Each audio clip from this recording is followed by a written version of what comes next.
let's just start off with what happened initially that put us at this point of therapy.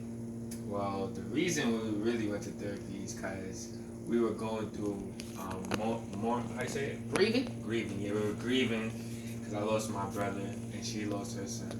This is my mother. So and Christian lost his dad. Yeah, this is Christian's This is dad. one person, which is Desi. Yeah. Which is Destin. I also lost my grandfather too. We were going through. Which is my dad. Yeah, which is Christian's grandfather. Yeah. Great. All in the same year. That's his great grandfather. All in the same year. So 2015, it was real difficult. Started off January was the first death of my father. January 15th, and then December 22nd, 21st was Desi.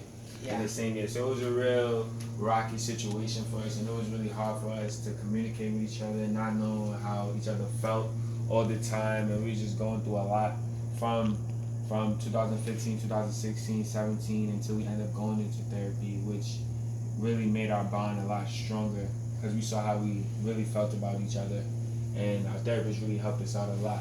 At first, I'm not gonna lie, I was like, I'm not going to nobody's therapy because I'm not crazy. Yeah, he was very resistant, resistant. But what I've noticed in life is that when you seem to open your mind up to the other side or something that you're not used to, it actually ends up being good. Like even with eating new foods or anything, it's just when you open your mind to new things, it works out for the better. More time. Yeah, definitely. And it was a struggle to get him to therapy. I remember one time asking him, and I was like, it would really help you. And he was just like, no, I'm not going to therapy.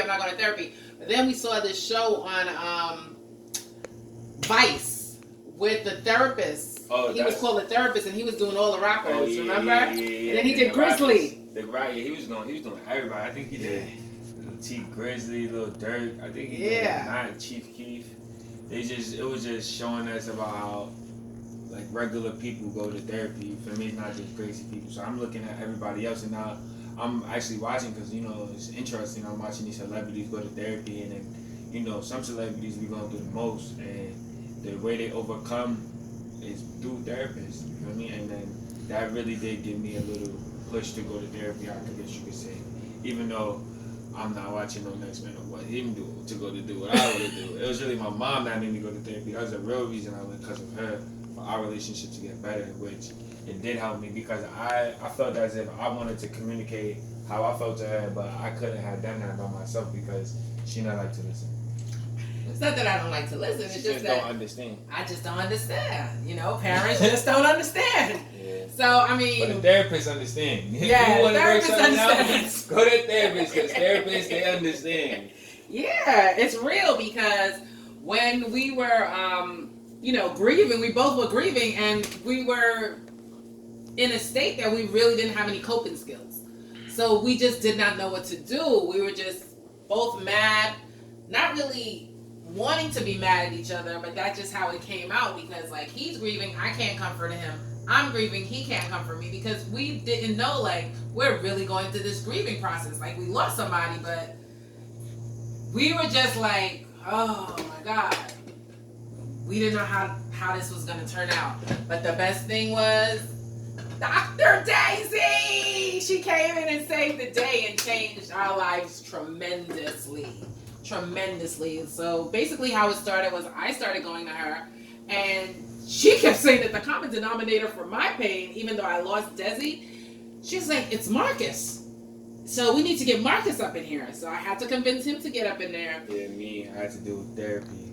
I didn't want to, but it was lit for me. Shout out to Dr. Daisy. Facts. Yeah. She really did help us.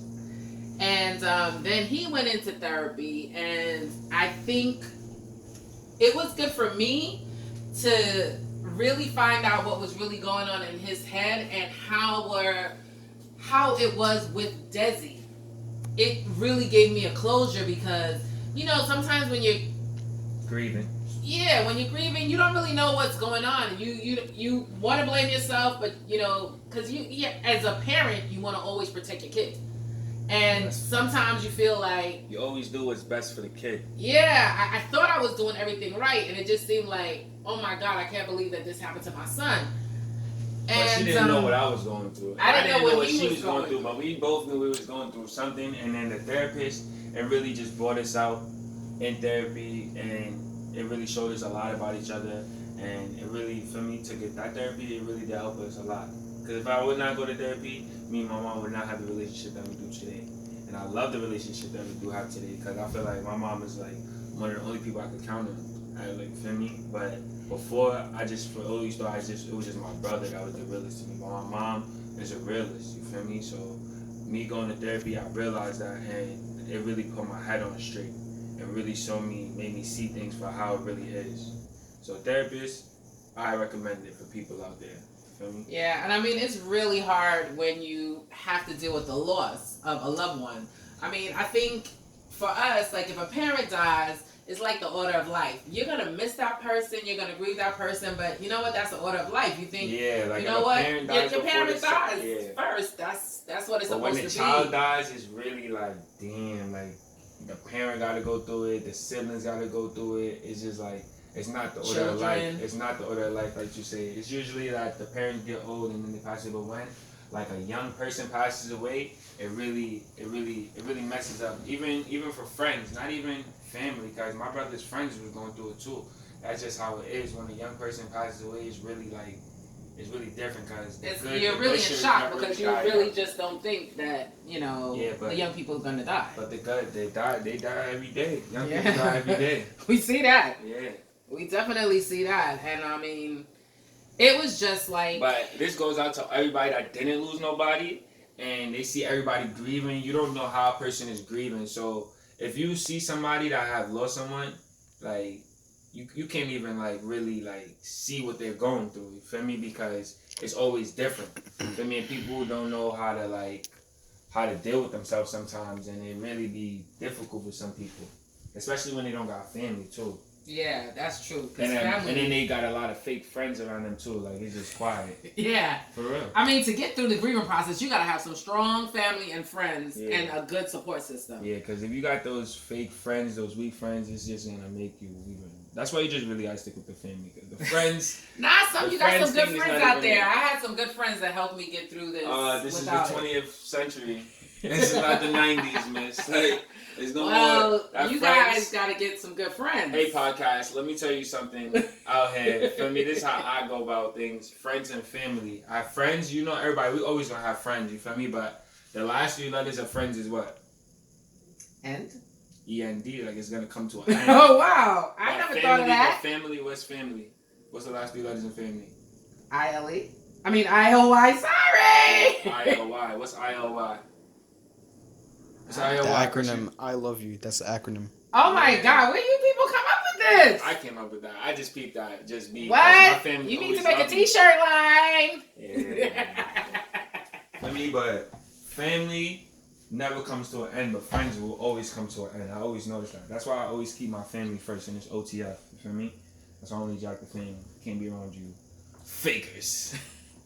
I don't know. I got some good friends though, because they really helped me get through this, and it was a long journey. And everybody out there on my live, this is our podcast, me and my mom's podcast. Parents just don't understand. Yeah, see ya. Yeah. Big trip. So yeah, like I said, losing a son was, oh my God, I can't even put it into words how it felt. And I was just going through life like, okay, I just lost a son. I was missing him every day, but I had no coping skills. And at one point, I was just, believe this or not, after the first year, or maybe, after the first year, it took me like a year and a half to finally get myself into therapy. Because I was like, I'm fine. Everyone's like, you're so strong, you're so strong. I mean, what else are you going to show everybody? Yeah, she was very strong. Nobody's not going to see She was very strong on the outside, but, I live with her and I be with her. So, there's times where she just break down. You feel me? But she doesn't really do that as much as of now. Yeah. You feel me? Because I got the coping skills from my therapist. Yeah. I know how to deal with it now. So, basically, what we're trying to tell you, we don't want to get too much into our lives because this is for y'all out there. You feel me? Like, we're basically telling you that if you have a relationship problem, parenting problem, even a friendship problem, don't be afraid to go to therapy, because therapy, it will really help you in a relationship. It will get saved. Like it's like a bad tooth, it will get saved. Okay. If you need it to get saved. Feel me? Some relationships is not meant to get saved. You feel me? But you know the vibes. Let's switch up the topic. All right. So what you want to talk about? You the topic, lady. Well, if you don't want to talk about therapy, you know what? Let's go hit on to the thing of friends. Because when you said friends, it reminded me of this morning on the news.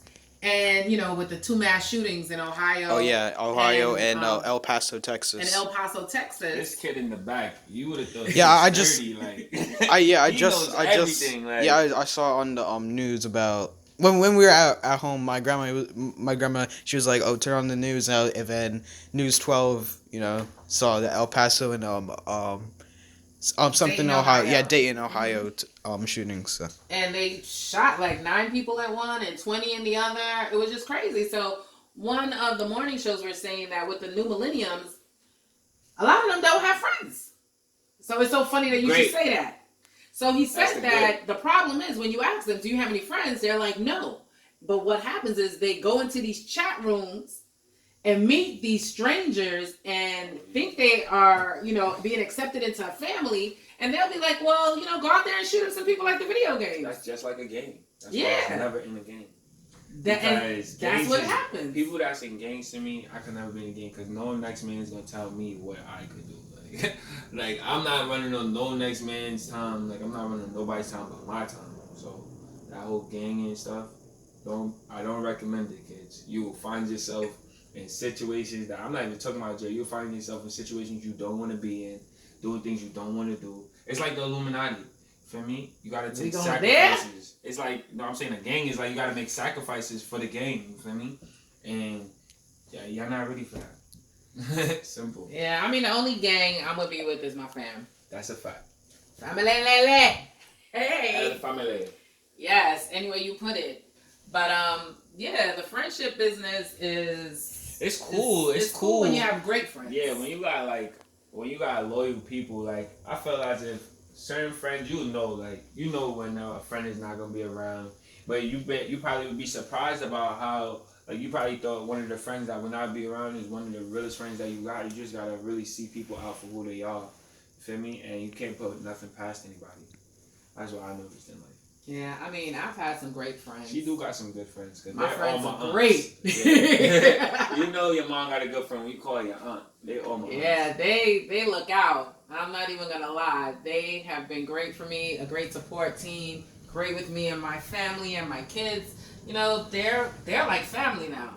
And there's nothing that I really could say. I mean, we were just talking outside on the deck, and we were just like, basically, with our friends, your first friends are your cousins. And that's a fact. Those are the ones, because you're going to fuck up.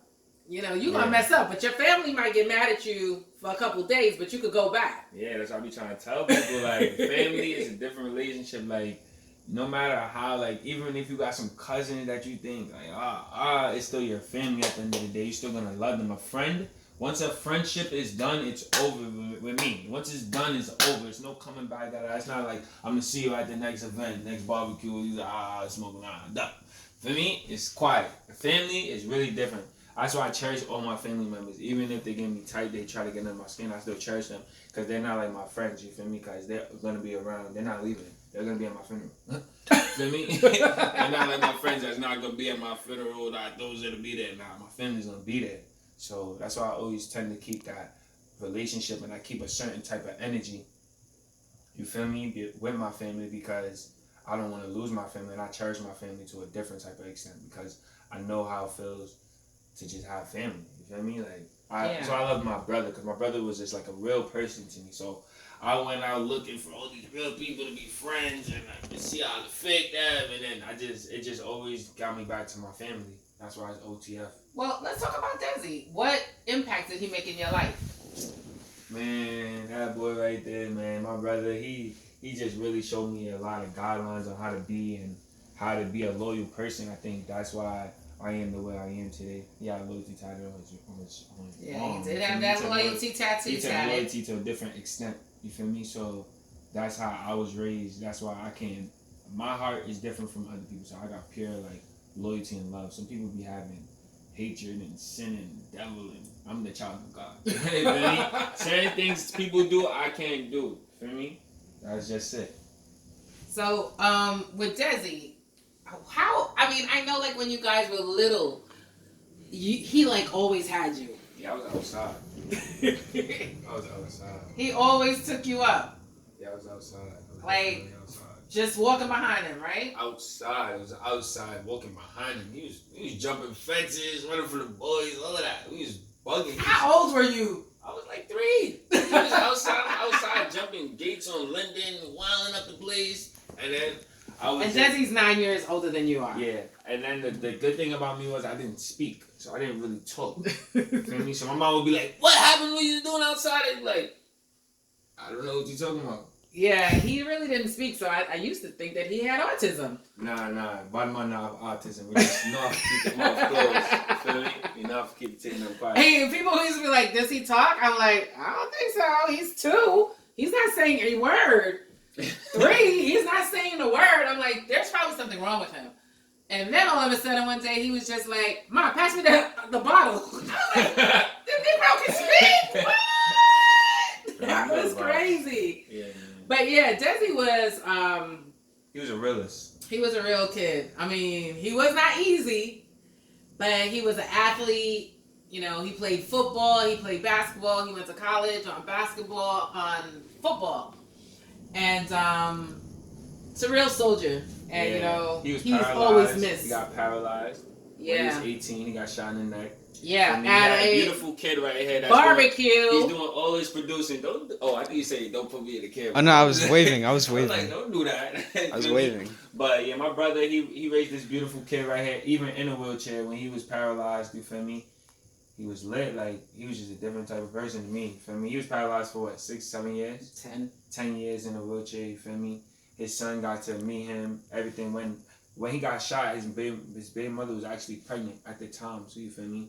That's how his son knew him. His son knew him to be in a wheelchair and paralyzed. But I knew him since he had me outside since I was a young boy. You feel me? He had me around till this day. All his friends, everybody in the hood, they respect the vibe. You feel me? Because he had me outside, and they know I've been outside before anybody was outside. I was outside. That's why I don't even be outside no more, because all that shit is irrelevant. Feel me? And I got a kid to live for too, so I'm not out here playing with my life. Yeah, Porter, that's my little JR, you feel me? I'm not out here playing with my life like everybody else in these streets, you feel me? Because my brother already showed me the way, so you feel me? That's the vibe. You can't get too close to the mic. Oh yeah. Yeah, because I up the gain on your mic, so. So That's the engineer. Engineer, 12-year-old engineer. He set up this whole thing, got me mics and all that, webcast, podcast. Feel me? He's a blessing. Yeah, it's a family thing. That's what we're talking about. It's a family affair. All right, next subject. Let's get to something spicy. Let's talk about the weed. You can't do everything at one time. I'm tired of talking about my brother. I feel like we're making this about him. I don't want this to be about. I want everybody to be able to relate. Feel me? I don't want them to just be hearing our story. I want everybody to understand why this podcast isn't what it is. It's called Parents Just Don't Understand. Because, you know, parents don't be understanding when you got to smoke a spliff. It's just like, what? Oh, I'm stressed out right now. I need a spliff, Mom. Like, you're bugging out. I personally think it does something to your brain cells. Alright, at first, my mom was not jacking it. Like, she was like, "Oh, what the hell you smoking? How you gonna go live with your father?" It's so crazy. One time, I'm gonna tell y'all about the first time my mother, she never even caught me smoking. Somebody told her. Somebody ratted me out, you heard? Somebody ratted me. I'm not gonna say no names. I know who did it too, feel me? So my mom found out whatever. Me and my first little girlfriend I had or whatever. We was OT. We was in Maryland, and then my mom's friend, feel me, that I called my aunt. We was at her house. We was doing over there. So we did whatever we was doing. We was smoking or whatever. And then it's so funny because my aunt, her friend, she didn't even tell my mom. Like, my aunt friend, she loved me so much, she didn't even tell. She's like, "Oh, I'm not gonna tell," but she went crazy on her kids. She was like, "How the fuck y'all doing smoking?" I was good though. I thought I was Gucci. That's something. I'm like, alright, I'm lit, I'm good. Feel me? She not telling my mom. Went back home, everything was good. Like 2-3 months later, they go on like some girls' date. My ex-girlfriend, aunt, and my mom. I'm like, whatever, everything's cool. I stay at the house. They drive, they go out, and then my aunt's sister went with them too, and she knew about the story. So I guess they were talking about it at dinner or something or whatever. And then they came back, and then once I got in the car, my ex-girlfriend, she said something to me. She was like, "Good luck." It's not gonna be I'm good. Like, yeah, I said, "What the hell are you talking about?" I get in the car, I was going to wreck. She's like, "No, Mark, come in the front seat. Come in the front seat." I was young. I'm not gonna lie. I was young. See, my mom would even let me ride in the front seat. I was like 15. She always had me in the back. This is the first time I got to the front seat. And I used to always want to be in the front seat too. I'm like, "Oh, front seat, all right, well, good." Nah, no, I knew something was wrong. When she told me to come in the front seat, I knew something was wrong. Feel me? So I'm like, front seat. Alright, whatever. Feel me? I went in the front seat. So then she's like, yeah. So she brings up, how was my summer? I'm like, that summer been done. It's spring. What are you talking about now? Now I'm thinking, I'm like, oh, nah. What she talking about right now? You know, you start thinking, you like, nah, what the hell is going on?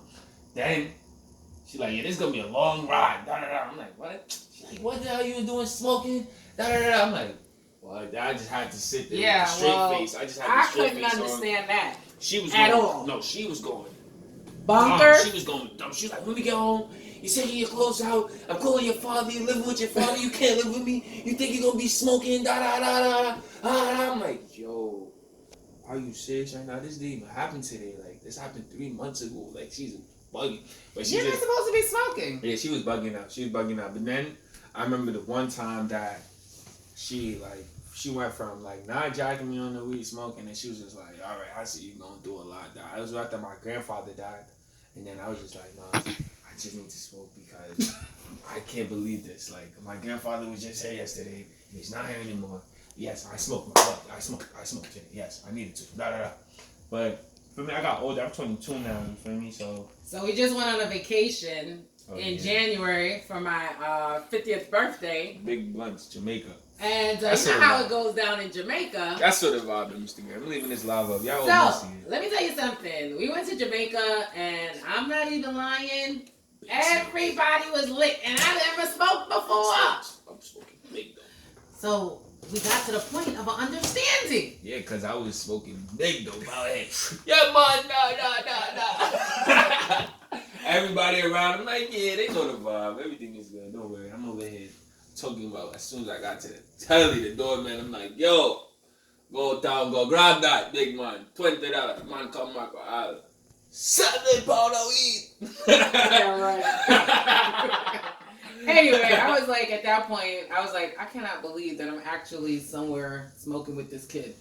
Like, she was not smoking with me, though. Not with him, but just like in the same vicinity. It's funny because I know a lot of people's parents that be smoking with them. Like, yeah, I'm not gonna be like that. And then they told you, make sure you don't smoke around your mother. I was smoking though. Yeah, but just not around me though. Oh yeah, no, you said that. You was like, yeah. I can't believe you're smoking around me. Don't smoke around me. You smoke? Don't smoke around me. I was like, don't smoke in front of me. I'm like, all right. Exactly. Yeah. But I guess that is part of it. Like, we came to some understanding. She's chatting because I remember the time my brother, I be having like little memories. My brother, we was in because we used to live in Atlanta too. Me and my mom and my brother used to live in a big crib in Atlanta. My mom had a house in Atlanta. Big, dirty house. Nice house. Talking about glass backyard. You see the living room, everything lit. So one day we had a barbecue. And then I think she didn't know that my brother was drinking or something. And one of my uncles was like, yo, make him drink the Heineken. It's good. You know what I mean? Drink up, that's it. You're good. You're big man. Nah. You feel me? It's just, I think everything just comes with time. That's my Uncle Leroy. He has 3 boys, and he is insistent that he's about 70-something years old. And he's just like, make sure them do it with you. You gotta let the boys drink while they're with you. Yeah, that's what. This way they won't go crazy when they're drinking outside with the other people. Yeah, that's so what, give them that's a what beer. my brother did to me too. Yeah. I was like, oh my God, why? You know, your older uncle, you can't really stop him. That's like your dad's best friend. You can't really stop it. You're just like, oh, okay. I mean, I really don't want to. But he's like, oh, no. Give here it goes. Take a Heineken. Drink up. Yeah. I remember my brother was the one, he didn't want me smoking either, but then he was like, if you're going to smoke, might as well smoke with me. Roll up. Yeah, that was my boy, man. I'm not into that. But the weed thing, though, it's just... I mean, the weed thing is kind of like now that it's becoming legal and stuff. It's actually getting played out. Yeah. And I'm a big smoker. You feel me? All of you guys are gonna stop smoking. First of all, the only reason like the smoking is just like it's like you're paying for like trash. It's like if you want to smoke, go in the dumpster and go give them $35 or $30 in and just get a dumpster or the garbage man. It costs so much money for weed, $30. Let me try to tell you. This is why weed is about to be stopped because it's like you can only like now it's like it's so much dirt flirting around because it's legal. It's like everybody got greens and everybody got these made up names and it don't really be loud that you gotta cop like the certified stuff that be for $50. Okay, well, all right. So I can't understand what the hell you talking about. What are you talking about? Green, this, that, trash, whatever. Like trash is obviously trash. Like you smoke. Not good weed. Yeah, you feel me? Now it's like would you rather pay a larger amount for the good product where you actually tasting the weed, or you just gonna keep paying the half of that and getting the trash? So it's like so weed is not like I would say like back in the days. I never really smoked, but you know I was around people who did. So, you know, there's like, they used to say it was Miami weed, it was Texas weed, it was Arizona, of course Jamaica. Jamaica's the best weed. Yeah, she was definitely in the 80s, bro. Yeah, so. I don't know what you're talking about. Nobody it was by states. Yeah, but now we got more different kind of names, like, you know, Reggie, Green. Reggie's just trash. Like, my God. But we just say, like, regular, no, fire, that's some fire. But fire, so which one is the good one? Like, the ones that be coming in seals now, like, you know, like. Seals, it doesn't come in a bag anymore? Those are the trash ones. That's what I'm trying to tell you. So how does the good one come in? It comes in like a sealed package. Like I got Jungle Boy. Like they got Jungle Boy runs. When you say a sealed package, like an envelope? I'm talking. Yeah, like with a like. It has a name on it. Yes. Oh. An envelope with a zipper, like a Ziploc bag. You know. Okay. Those type of vibes. You feel me? Too much trash weed out here though. That's why I can only smoke the power. That's why I gotta be paid $50 a piece. Oh, that's why you probably stopped smoking the other day. Yo, you funny. You got jokes. But yeah, you feel me? I'm not. That's a fact though. Like I'm not gonna be. It's either I'm gonna be paying the high for the weed or the low. Like so for me, if I'm paying the low, that should be trash. I'm not into the trash shit. Yeah, see, Big Man Split. Tell them. You see, they know the vibe. You feel me? You feel me? In the look up white thing. You feel me? It's either 50 foot 3 point or we not smoking. Wow. Maybe they should put into $100. You might have, but I think really what's gonna happen is because it's gonna get legal right now. Because you know, Cuomo, we're in New York. That's why I think all of this trash weed is going around because everything is so easy to get now. Yeah. It's like, so you know, we're in the state of New York. So our governor is Cuomo, and he just passed some law that the fines are very minimal. Or none at all for walking around with a small dose of marijuana when they're already locked up. Like they keep saying all of that, but when the cops pull us over and there's weed, it's still a different problem. Like, yeah, we could be legal, but you still black. Don't forget it out there. You're black, so you see the cops come, throw it. Because you're black. You feel me? You could be in a city that's illegal, but you're black. Driving while black, walking while black. Anything while black, you're black. So just remember that, everybody out there, you're black. Don't forget that. Well, they could legalize weed all they want. Once you black, they still gonna be able to find a way to put that ass in cuffs or give you a ticket. I mean, I guess that's true. You might have a point there because it's just like with alcohol prohibition. It was illegal first. Oh, do you want to know? Hold on, let me tell you something. You want to know why they cause I watched a documentary on Netflix about weed before with my cousin. We be watching Netflix a lot and we were chilling. You feel me? So I only spend my time with my cousin. So boom, we watching the thing. So I'm gonna tell you how weed actually got like. It was legal before, back in the days, like the 60s. It was legal. You feel me? Until this is where the black situation comes in, because it's always about something about black. I've noticed that with the government and just everything. Once you're black, it's just like not good. This is what they did to us back in the days. The jazz people, you know how jazz is like mellow, like everything is calm. Mm-hmm. So the jazz, in order for them to make good music, they used to smoke weed. They used to smoke weed, and then so you're trying to tell me their talent alone couldn't do it?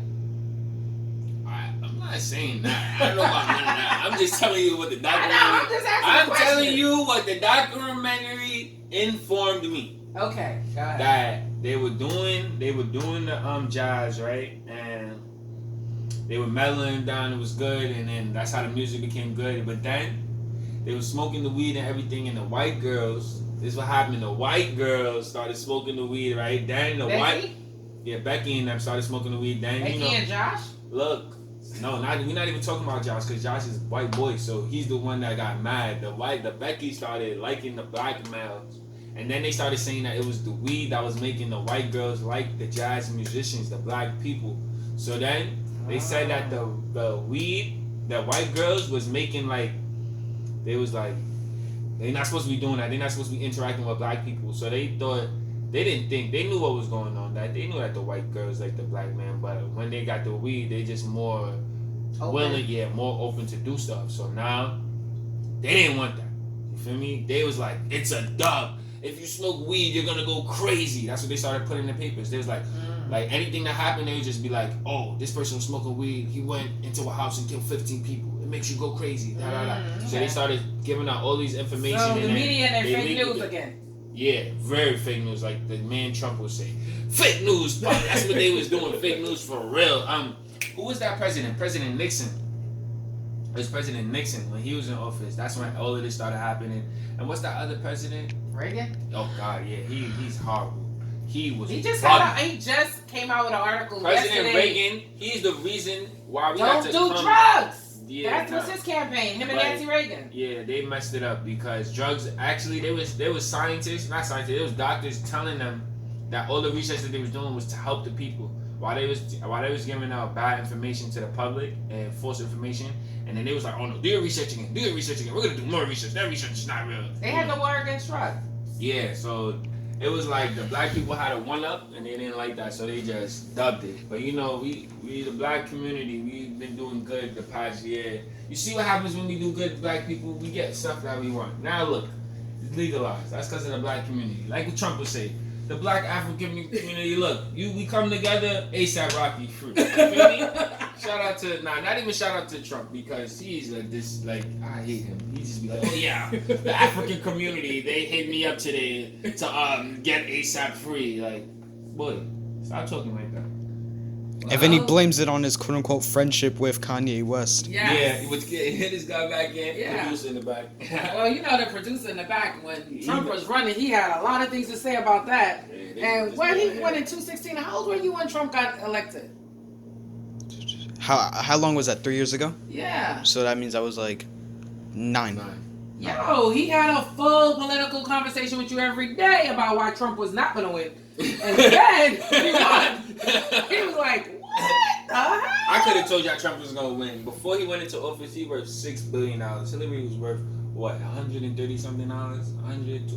Let's round up to 200,000. That's how much she was. Million? She's a million. No, she was not.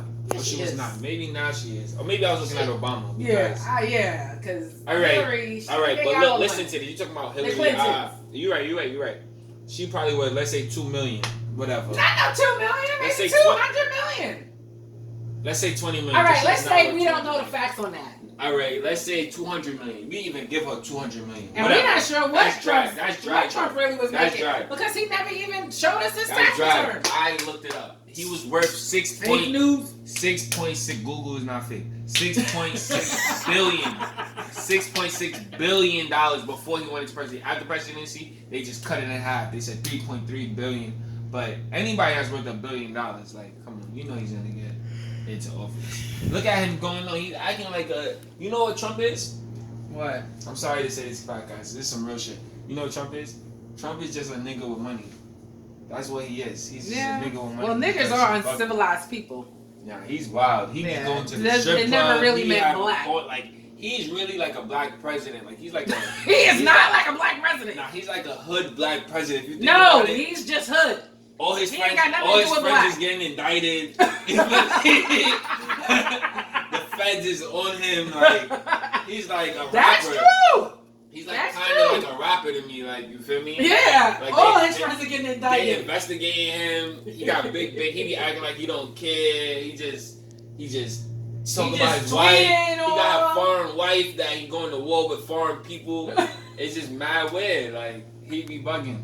And he don't care because he got beer sex tapes out. That's what I'm talking about. He got sex tapes. I'm telling you, he's trying to be the I latest can just president. pull pussy. Yeah, he's trying to be the latest president. He be smacking white girls on the ass, all of that. Yo, one time I watched an interview of some girl, right? I don't know what she did for Trump, but she was resigning. You know, so his whole campaign is resigning. So it was her turn, and he introduced the lady like he done just clipped her up right before this. Oh yeah, just get my package before you leave, you know. Cause he was like, yeah, Becky, she's a great worker, you know what I mean? Like he's on national TV just saying wild, sarcastic stuff. Like we not seeing what he's talking about. Like damn, give Shorty a break. She's like, oh yeah, Trump, he's the best I ever worked for. Da-da. So if he's the best, why are you resigning right now? Because your ass is in grass. That guy is crazy, man. For real. Yeah, this world is like a totally different world. A lot of racism. Yeah, a lot of racism. But I'm not gonna lie, I see a lot of people coming together though. I see a lot. Yeah, I see a lot of people coming together, and a lot of change is coming. I feel like I see a lot of change coming. I feel like Black people, African American, I feel like we have gotten smarter, and we a lot of them are doing a lot of entrepreneurship, which is great. That's what we're seeing. Even with the young people, I see a lot of young people in my community nowadays. They selling doing their own business. They doing not because they got felonies or anything. You got girls that selling swimsuits. You got girls that selling hair. lashes. Finally, they selling their hair weave instead of the Chinese people. They selling all of that. It's lit right now. You got about people, 45. People, about 40 minutes runtime. No, 45. Yeah, 45 minutes. Yeah. They selling their own hair. Even with the doing nails. Yeah, nails. They do nails, lashes, hair, swimsuits. I see selling clothes. I see the guys. Yeah, a lot of guys selling clothes. You feel me? The ice cream store. Oh yeah, one of my friends. They work in the roll ice cream. Store. Yeah, roll ice cream where they selling like ice cream in the store. It's rolled up ice cream. And they selling like Supreme sneakers, everything in the store. So it's like a 2-in-1 store. It's just a lot of. Oh yeah, there's this. Yeah, I heard of this store where it's like half cookie shop, half hype beast store. Yeah. And they have like sneakers and cookies on the wall, so it's like a cookie shop in there. Yeah, so that's like an ice cream and sneaker store for this one. The white man's not getting away with it all this time. We're trying to get up in there, you know. They doing it. If we could just break into, the weed business, the legal part, that would be good. Like my man Jay-Z, man. Shout out to him. Shout out to Jay-Z. Just a shout out to him. Yeah, he's helping everybody out of jail. With that money, yeah, that's what I was about to say. He's doing the right thing, like. He got it together. Yeah, he's freeing people. I'm proud of him. I had to free the 6th grader the other day. He freed a 6th grader? Yeah, because how the 6th grader went into jail for? They tried to violate him, and Jay-Z wasn't having that. And I forgot something happened where the 6th grader had to get free, and Jay-Z did it. That's good. Some racist thing happened, I guess. Shout out to B too, just for being B. Like she's not. Yeah. B, she's a good role model for the females. You feel me? She's making all that money. She's not like them male hot or girls. female. She's not like them hot girls and Nicki Minaj just guiding the. That's one thing I don't like. I'm not gonna lie. I don't like the way some of these female artists be guiding these young girls because you have a platform and y'all just be leading them down the wrong path, and it's sad to see some of these girls. Like a lot of these girls, they don't care about their future. They just wanna live for today. For me, in the moment. What do you mean by that? Like they don't want to set down their foundation. They just want to live young. You feel me? I understand that, but I feel as if what would you think a foundation? I just feel like how our men we look for our life, like just to get one and settle down, not to just be talking to every other nigga, looking for money and everybody. Like I feel like that's that 21st century shit. I feel like the 90s